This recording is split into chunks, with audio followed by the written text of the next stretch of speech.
السلام علیکم ورحمۃ اللہ وبرکاتہ۔ حضرت صاحب کیا حال ہے؟ خیریت؟ ٹھیک ٹھاک؟ الحمدللہ۔ اچھا، میرا سوال یہ ہے، پاکستان پنجاب سے بول رہا ہوں جی بھائی، یہ ابو داؤد کی حدیث ہے، روایت دو ہے، یہ ایک ہے میرے خیال میں کہ دھوپ اور چھاؤں میں بیٹھنا منع فرما اللہ تعالیٰ نبی صلی اللہ علیہ وسلم نے۔ اوکے، کیا اسی طرح بیٹھنا منع فرمایا، نماز پڑھنے سے بھی منع فرمایا ہے؟ اور اس کے اور کیا یہ صحیح احادیث ہے کہ اگر آپ نماز پڑھ رہے ہو یا مطلب کہ دھوپ اور چھاؤں آ جائے پھر اٹھ جانا چاہیے یا پہلے خیال رکھنا چاہیے؟ اگر نماز پڑھ رہے ہو دھوپ اور چھاؤں کا ہو جائے تو آیا نماز ہو جائے گی وہ؟ یہ قرآن و حدیث کی نحمدہ و نصلی علی رسولہ الکریم، اما بعد۔ آپ دیکھ رہے ہیں نوٹی وی جدہ اور میں ہوں آپ کا دوست، آپ کا ہوسٹ محمد عاقل، جدہ سے، مملکت سعودی عرب۔ آپ اگر پہلی مرتبہ ہمارے چینل پر تشریف لائیں تو ہم آپ کا خیر مقدم کرتے ہیں، اہلا و سہلا۔ دوستوں، بزرگوں، بھائیوں اور بہنوں، پلیز اس چینل کو سبسکرائب کر لیجئے۔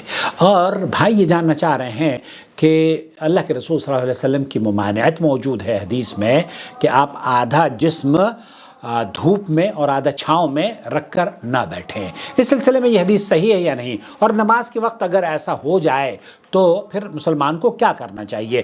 شیخ عبدالعزیز بن باز وغیرہ سے پوچھا گیا تو انہوں نے کہا کہ ایک تو چیز ہے اختیاری اور ایک چیز ہے غیر اختیاری۔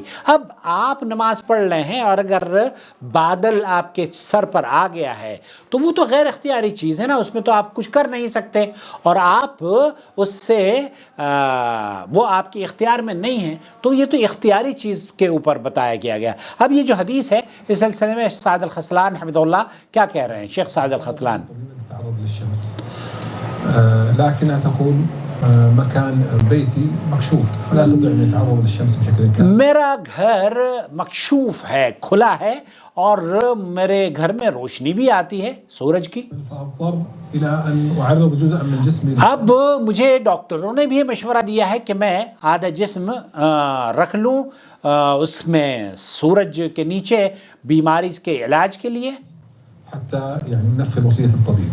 فسؤالها هل هذا يعتبر من جلسة الشيطان؟ هذا يعتبر من جلسة الشیطان، چونکہ اللہ کے رسول صلی اللہ علیہ وسلم نے منع فرمایا تو کیا یہ شیطان کی مانند بیٹھنا ہوگا؟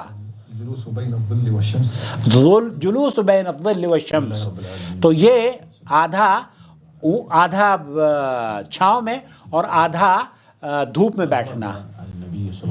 قال ورد عن النبی صلی اللہ علیہ وسلم، یہ حدیث اللہ کے رسول صلی اللہ علیہ وسلم سے وارد ہے، انہو نہا عن الجلوس، آپ علیہ الصلوۃ والسلام نے آدھے دھوپ اور آدھے چھاؤں میں بیٹھنے سے منع فرمایا ہے۔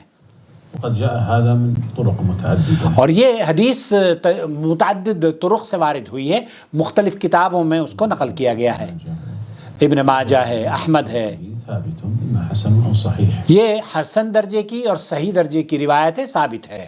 ولكن هذا النهي محمول عند جمهور اهل العلم على الكراهه، اہل الکراہا، اہل علم نے اس جلوس کو کراہیت کی بنیاد پر ناپسند کیا ہے، اور یہ کراہت سے اس کا حکم دیا ہے، یہ حرام نہیں ہے۔ في باب الآداب، من باب الآداب، یہ بیٹھنے کے آداب میں سے، یہ زندگی گزارنے اور بسر کرنے کے آداب میں اس کو نقل کیا گیا ہے، في باب الآداب فيحمل على الكراهه، اور اس کا حکم کراہیت کا حکم ہے۔ لذلك نقول انه يكره الجلوس بين الظل والشمس، اس لیے ہم یہ کہیں گے کہ یہ کراہیت ہے، مکروہ ہے اس طریقے سے اگر کوئی بیٹھتا ہے کہ آدھا اس کا جسم چھاؤں میں ہے اور آدھا دھوپ میں ہے۔ نقول الاخت الكريمه جلوسك بين الظل والشمس مكروه، آپ کا بیٹھنا آدھا چھاؤں میں آدھا دھوپ میں مکروہ ہے، الا اگر ضرورت ہو تب تو آپ بیٹھ سکتی ہیں۔ جیسے کہ بہت سارے بچے ہیں آج کل جب پیدا ہوتے ہیں تو ان کو کئی وٹامنس کی ضرورت پڑتی ہے، تو ڈاکٹر یہ کہتے ہیں کہ آپ ان کو دھوپ میں رکھیں، تو ہم تینوں بچوں کو، طلال کو بھی میں لے کے جایا کرتا تھا، تہانی کو بھی، تامر کو بھی، ان کو آدھا ہم فیس پر کچھ کپڑا رکھ دیتے تھے اور باقی جسم کو کھول دیتے تھے، تو یہ جائز ہے کیونکہ علاج کے لیے کیا جا رہا ہے، تحتاجي لذلك کیونکہ یہ آپ کی غرض ہے، اغراض طبيه، من اغراض الطبیہ، یہ میڈیکلی آپ کو انسٹرکٹ کیا گیا ہے۔ الجلوس في الشمس بالطريقه التي مترابين فيها ولم يكن هناك سبيل إلا هذه الطريقة فتزول الكراهة للحاجة. تو یہاں وہ جو کراہیت ہے وہ ختم ہو جائے گی کیونکہ آپ کی ضرورت ہے، اور ضرورت صحت ہر چیز پر مقدم ہے میرے دوست. فإذا وجدت حاجة لذلك تزول الكراهة. تزول الکراہہ، تو جب اس کی ضرورت ہوتی ہے وہ کراہیت کا حکم بھی خود بخود ختم ہو جاتا ہے. أما إذا لم يكن لذلك حاجة فهو مكروه. فهو مکروہ، اگر جہاں اس بات کی ضرورت نہیں ہے تو شیخ فرما رہے ہیں کہ وہ مکروہ ہے.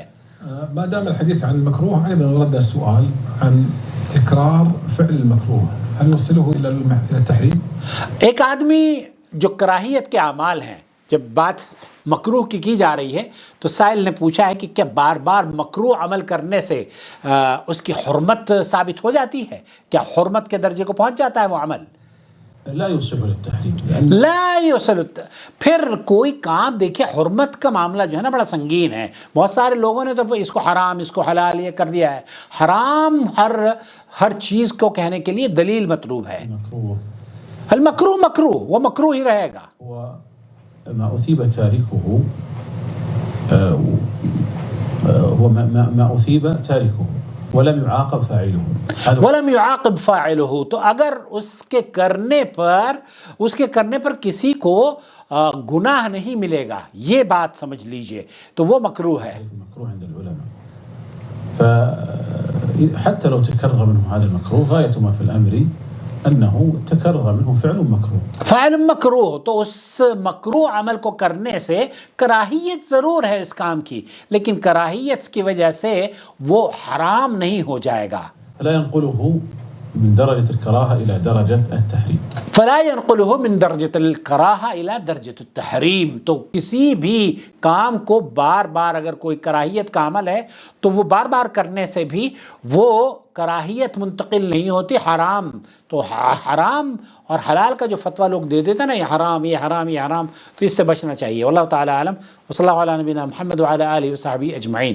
ہمارے چینل کو اگر آپ سپورٹ کرنا چاہتے ہیں تو ممبرشپ اسکیم کے ذریعے اسے سپورٹ کر سکتے ہیں، اور اپنی رائے سے ہمیں نوازنے کے لیے کمنٹس میں بھی یا ہمیں وائس میسج کر دیجئے اپنے سوال کو. ہم یوٹیوب پر آپ کے سوال کا جواب لے کر حاضر ہو جائیں گے. ہمیں امید ہے کہ ہماری اس طرح کی ویڈیو سے آپ کی علمی پیاس بجھتی ہوگی اور آپ انہیں دیکھنے کے بعد دوسروں کے ساتھ بھی ضرور شیئر کرتے ہوں گے.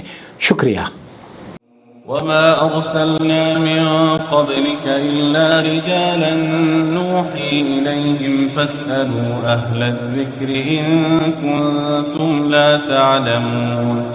بالبينات والزبر وأنزلنا إليك الذكر لتبين للناس ما نزل إليهم ولعلهم يتفكرون. أفأمن الذين مكروا السيئات أن يخسف الله بهم الأرض أو يأتيهم العذاب من حيث لا يشعرون.